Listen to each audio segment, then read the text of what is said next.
Hi guys, nako-chika sa inyo. Diri sa Jeddah bagong abli na beach resort dito sa may Kukian Beach. So, gisadya na mo anhi Sunday in the morning kay na ako trabaho. So, Sunday mi nagplano na maadto sa kabuntagon. Tamang-tama, wala po siya tao kay first day of school diri sa Jeddah. So, mo ni adto mi sa may sa may Kukian Beach, bagong able. Bag pa siyang able kasi syempre bagong gawa. So, bagong able. 'Di ba?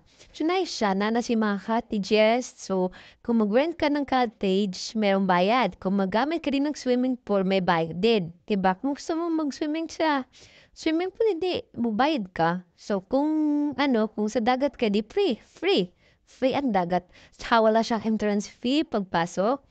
Pero, kung gusto mo nga mag-cottage, may bayad. Tsaka meron din silang coast guard. Pwede ka din makigamit ng CR in case na gusto mo na magbihis, 'di ba? So, mo ni siya ang dagat nila.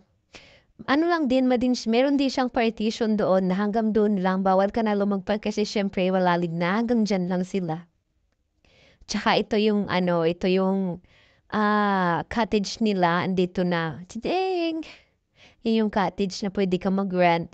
So, ano na yan, may bayad na. So, moro to, nakalihan ko kung pila.